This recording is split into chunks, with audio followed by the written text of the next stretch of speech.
Hello and welcome to Chez Zasaa, and today we have a Zasaa Zooms In, which means we're just going to zoom into a topic and have a conversation. And I've got my girl Atiti back with me. She's been on before, so you should know her. Hello, Atiti. Hello, how are you? Thank you for coming back. Thank you. Okay, today I want us to talk about this thing because I think it's so important, and I also think that sometimes it's overlooked. Okay. I mean, more and more, I think people are paying attention, but maybe not. It's the languages of love, the love languages, the 5 love languages that Dr. Gary Chapman was the one that kind of brought it to the world. I mean, obviously, I'm sure it existed before but he brought it in a way that we understand. Do you know about the 5 love languages? I do. They were made more prominent by him.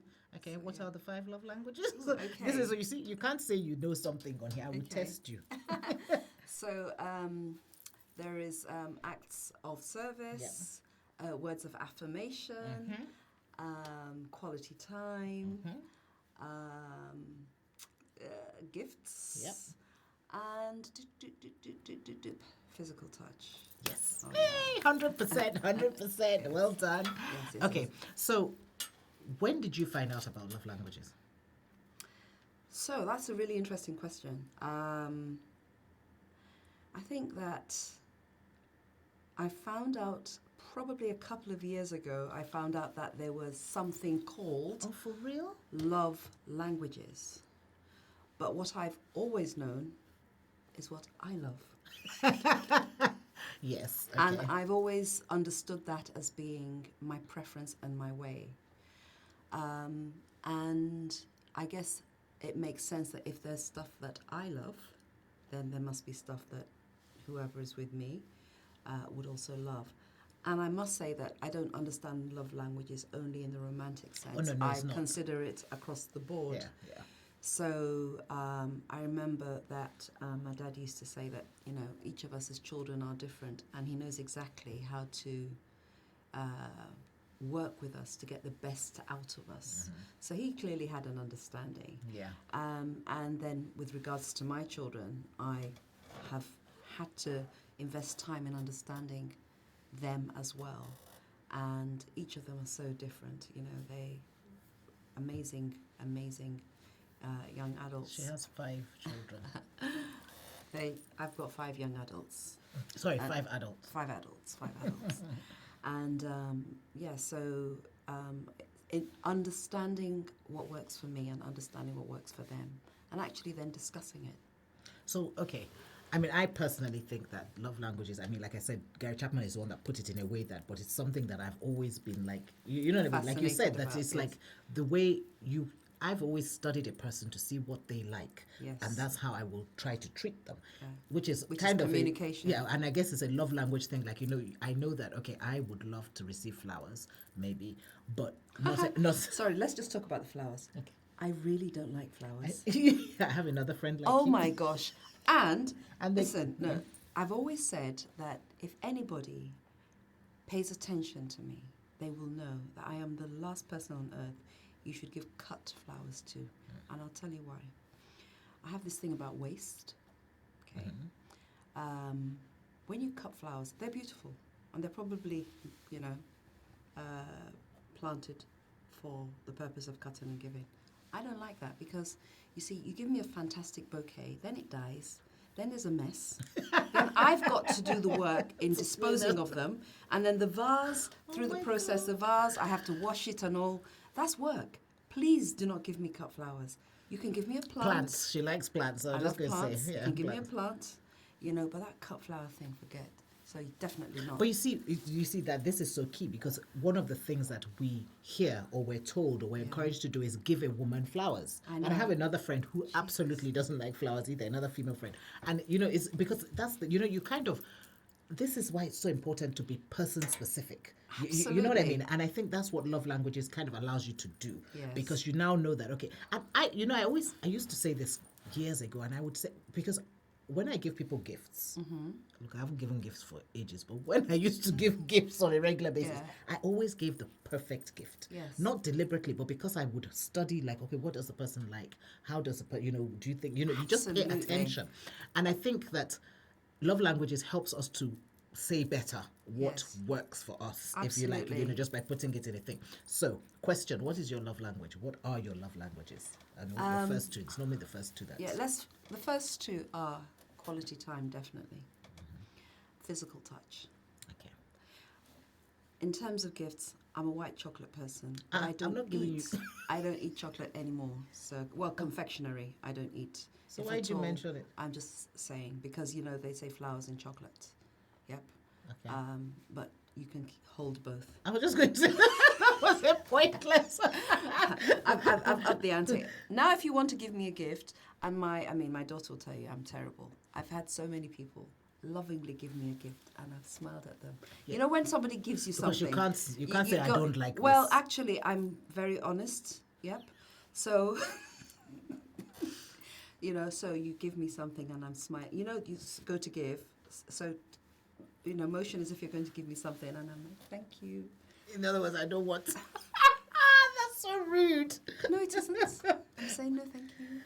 You can't do that. Yes, you can. can't. Yes, you can. Because I do not want it. Because you're going to give me something, I've got to find something to do with. I don't want it. How would the person feel? Well, they should pay attention, shouldn't they? Oh my life. I mean, I'm with you in the sense that, but what I would do in that case, I won't say no thank you. I will take it and I will. No, that's being dishonest. Why is it being dishonest? Because you don't want it. But how do you see what? So they haven't wrapped it. Then the people should be wrapping it when they give it to you, so you can't see it. I think that's what they should do.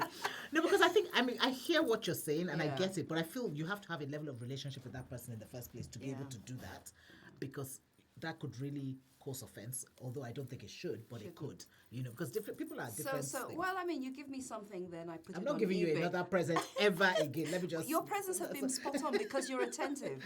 I don't know. No, they've been spot on because you're attentive. But you give me something, I say thank you, and then I just put it on eBay, and you just so happen to follow my eBay account and see what you've given me on eBay. How do you feel? No, that's worse. Exactly. We have to find. No, we have to find a medium, an easy medium, because you cannot just be no thank you, and you cannot just put it on eBay. Put it on eBay 5 weeks later, or something when they're not looking. I don't know, because but I hear you. I do hear you, because I feel like it's. But then that's why I say I think it's down to the relationship with. Like sometimes I people give me things and I think, Kai, you really don't know me, and you should in those particular cases. Like you should, but I will never turn away a gift, because I feel like they've gone out of their way to do something for me, so I don't want to. Can you see how we have gone off this? No, but no, it's relevant. It's very relevant. But okay, so so yours were quality time and physical touch. Physical touch. So mine, funny enough, were quality time and words of affirmation. Mm-hmm. For years and years. Then I had children. And all I wanted was acts of service. Just help me wash up. Just help me hold that child. Just help. I was so surprised how I didn't actually realize that. So I guess in different phases or stages in life, your love languages can change. That's interesting. That's interesting. And I literally, because I would find that I don't want the flowers. I don't want don't tell me well done. Just wash up, do something to help me. You know what I mean? And that was because of that stage that I was going through. Now, I still like acts of service, but I'm kind of heading back to what I was. So I don't know if I've never even read about that to see if this is a normal thing or if I'm I'm just a weirdo. But that's what happened to me for sure. I think that makes sense though in the normal journey of life. We do change, don't we? I guess. We do change. I think different things matter more at different times. Absolutely. So yes, and I mean, I can totally relate to what you said about when you had, young children. I still wanted quality time and physical touch. I mean, not touch. Sexual touch, physical touch. Well, I mean, I was a breastfeeding mum. Yeah. And I had a lot of physical touch from them. Yeah. I didn't want that type of physical touch. I wanted, and I'm not. Yeah, just like a hold of a hand, or that kind of thing. And I think it's important to say that, because a lot of people think that physical touch is sexual touch, but it isn't. It's literally a pat on the back, just a touch, physical touch. Just squeeze your hand as, and put your arm around you. Are you okay? You need any help? Kiss on the forehead. Exactly.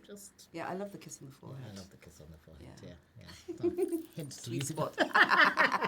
But so I think one of the things that I realized, so like I said, I almost by default worked out people's love languages because I feel like it's so easy to do what you like. You know how they say do unto others as you would like them to do unto you. Yeah. So sometimes using that thing, we think, well, I would love a bunch of flowers, so I'm going to get her a bunch of flowers, which would actually completely flop with you. But you know what I mean? So I think it's very important that we do try to watch, learn, find out. I mean, if you don't know your love languages, there's a website. It's called 5 Love Languages, 5 as in the number 5, lovelanguages.com, which is Gary Chapman's website, and you can go on there and do the test and find out. But it also gives you the different, so you can do it for your children, you can do it for your friends, you can do it for your romantic relationship, for all relationships. There are different questions that you ask to find out. Now, I think children, I think this is so important because I think one of the things that we have to do as parents is, I mean, I was going to say love our children. Not we love our children, but we need to love them so they know that they're being loved, so that they understand that it's love. And that takes time. That takes time. That's a time investment. It's because it's unfortunate, you know, that the quality of life and the way the world is today, that a lot of parents don't have time to spend with their children as they would like to, unfortunately. You know, sometimes because they're running around doing their jobs. Maybe some of them are doing more study to improve their circumstances. You know, it's just draining. And then you get home and a child comes to you, a child whose love language is physical touch. Yeah. And the first thing you're like, oh, just go away. Just go, yeah. I mean, and we say these things without realizing. Once again, paying attention to what your children say to you teaches you how to speak to them. And my children remain, I don't even know if they realize how much I learn from engaging with them, about how they would like me to speak to them, how they would like me to do things with them or for them. I try to make time for each child. I mean, they are adults, but they're still my children. So I try to make time for each one. Their needs are so, you know, diverse, and I just try to invest that based on, you know, how they are, who they are. And I know the little acts that little things I can do that makes a difference to each one. I know the one that really needs those words of affirmation and physical touch. I know the one that, you know, likes acts of service. The boys, acts of service, great. I mean, now, listen, I don't want to be, how do you say, I don't want to stereotype here, but I'm wondering if acts of service is very much a man thing. Do you know, there was that video that we saw that a lady said that. There was a video we watched that a lady said that actually a man. I think it's too sweeping a statement to like just cover all men with that. Absolutely. However, I do think that men are more likely to. But you see, this now brings me to something that I think I even said that to you about. Okay, we're talking men in general. But I said that in our culture, I do feel that there is, and I've said this on Chez Zasaa before, I do feel that there is a tendency to raise women. We raise our girls to be good wives. We've almost given them that's their destiny, wifedom. Oh, so we raise them to be good wives. And then we raise our sons to be kings because we've kind of decided that they need to be waited on. And this is where I think this acts of service that you're talking about, that men, I think culturally we have trained men to appreciate, as in almost like they're entitled to acts of service, and so that becomes their love language in a funny way. Do you understand what I mean? Sure, I get. I mean, I was raised by but my you dad. see, you can't really, you know, your dad is different. Anyway, let me let you land. Yeah, because I was raised by my dad, because my dad was a single parent, and because he taught us how to cook, how to do everything. Occasionally he'd say things like, "This is how to iron a shirt." You know, so if you're ironing my shirts for me, iron them like this. And then he'd laugh, say one day, you know, if you have a husband, you're going to have to iron his shirts, and he's not going to want double gaiters on the sleeves and things. Yep. But all the stuff he taught us, in my understanding, was about life skills as opposed to equipping me for the role of a wife. Yeah, but you see, he also taught your brother then. Yes. So that's different. Yes. So what I'm trying to say here is that now I've had children, male and female. So for me, all of you I had this thing because that's how I was raised. If I'm in the kitchen, you all come into the kitchen. Mm-hmm. So you all need to know how to do stuff. Yeah. I must confess, the younger two have, they're adults now, but they sort of got away with a bit of murder. They're boys. Yeah, they're boys and they're twins. And, Sorry, and men. circumstances has caused them to find out how to do things for themselves in the kitchen and remember what they've seen me do. Mm. But I would say that I was always of the view that everybody needs to know.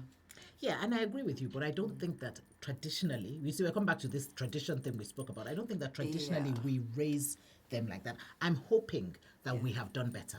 Yes. And I have definitely tried to do better. Yeah. Having said that, I do feel that sometimes it is very hard to do better because of just environment, society, and even how you are wired. So, for example, let me give you a classic example. For example, taking out the bin.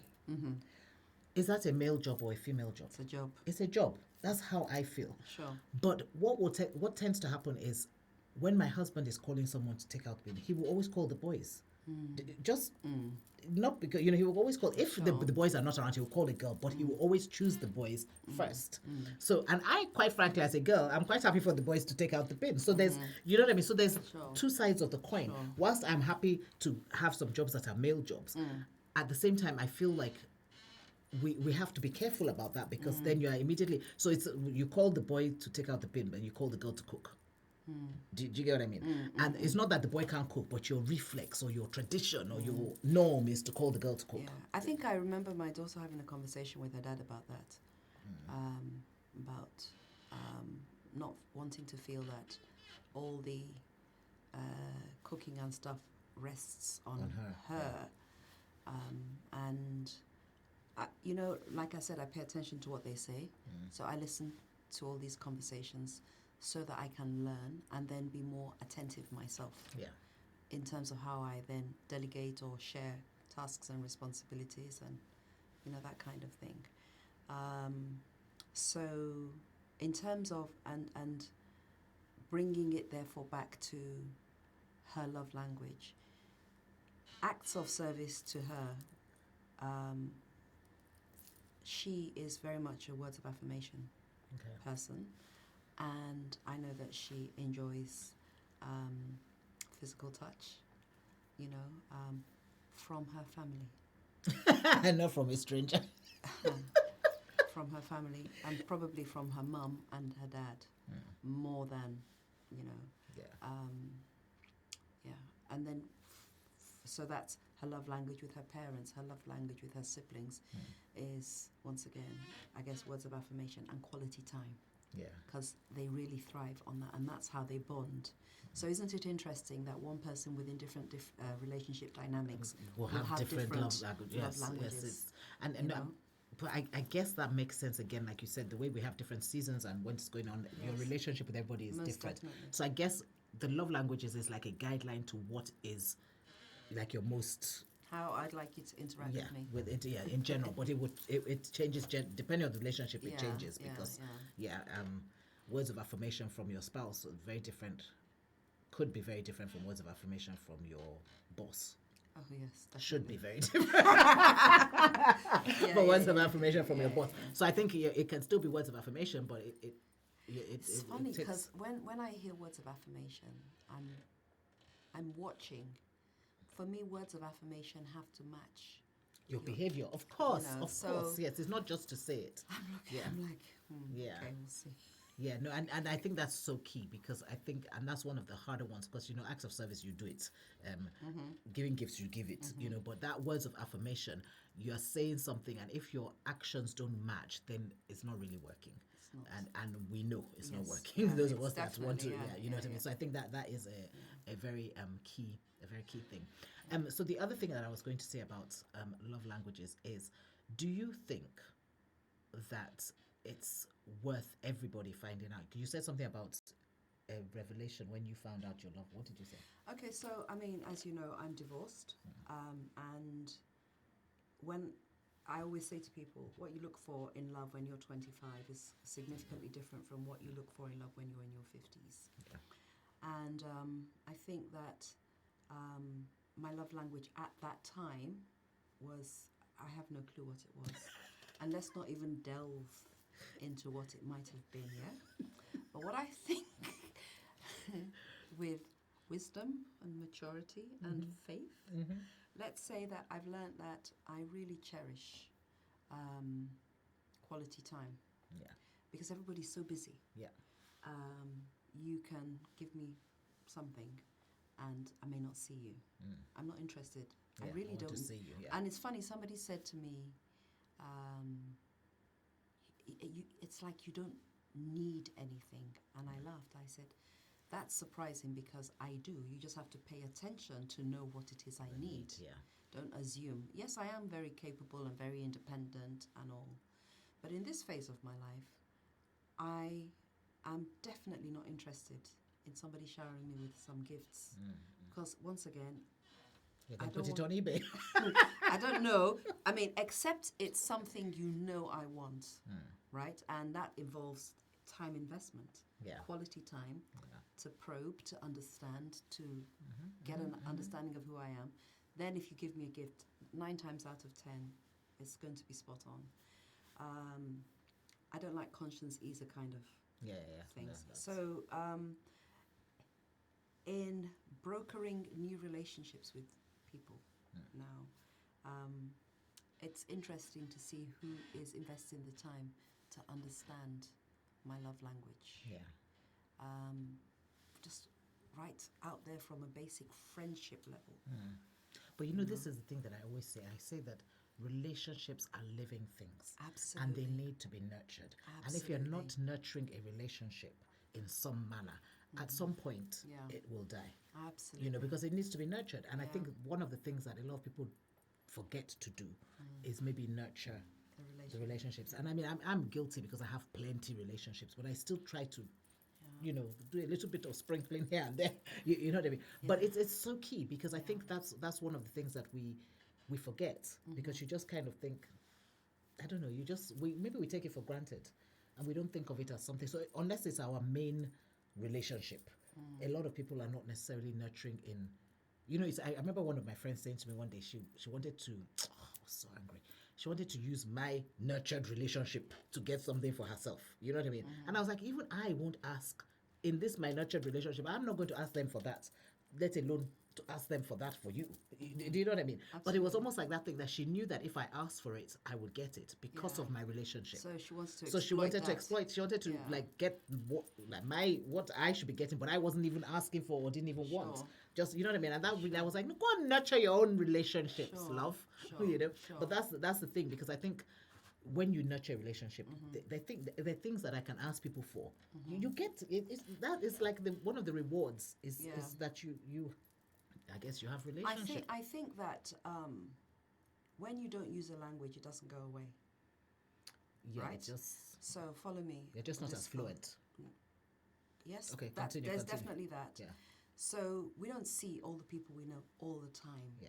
But we hope that we have built a level of fluency within our communication. Yeah. Such that if we haven't seen for a while, we can bank on the fact that what you've deposited, yes, you can carry on with that. And so as a result, it isn't about, and except there's been some major change in somebody's life that may mean that they have changed in a way that is very significant, I think that you can bank on the understanding that you have built from your interaction with them, to just communicate and love and share in a way that you're familiar with, that you're both familiar with.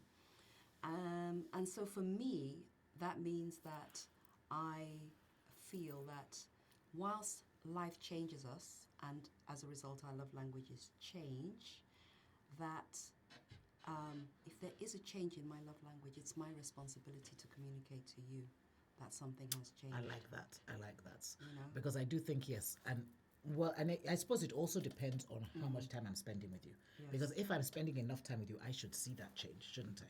Maybe, but I think that I'm the one that's changed. Yeah, you're the one that's changed, and so I guess the onus is on you to let me know, especially if I'm doing something that I'm now giving you gifts, meanwhile you don't like gifts anymore or whatever. So I get that. Yes. But I also feel that after I've given you one gift and you're not really receptive, I too should be able to see that, oh, actually, maybe she doesn't like gifts anymore. But I hear you, because I do think the response, because how are you going to know that somebody has changed? Exactly. And sometimes it's not that Yeah, evident. So, yeah, okay, that's actually a good point. Yeah. And you can extrapolate from that to your relationships with your children. Yeah, yeah. I think that's, you see that, oh gosh, it's such a big topic, this love languages, because it literally, it's love, isn't it? It is. I think it's the bottom, and in the end, love is. My mom always says that, you know. She always used to say, I don't know why they say love is this, love is that, because love just is. You know, and literally love is. And so if we don't have the love and we don't know how to operate in love, then we're running into all kinds of all manner of complication. Anyway, as usual, we're running out of time. Yeah, So we gotta go. This is Atiti. Please check her out on eyato.com. On Instagram, she's at Eyato London, and that's EYATO London. And I'm Tineke, Chez Zasaa. Do follow us on YouTube, please. Our YouTube channel is at Chez Zasaa. And you can send us an email at chezzasaa@gmail.com. But in the meantime, don't forget to rock your own gorgeous. Oh my gosh. I just realized that I have a few minutes more. A few seconds more. I was so quick with my thing. So yes, I didn't say what you do. Oh. She creates stuff. So go to her website, eyato.com. I finished too quickly. Oh my God.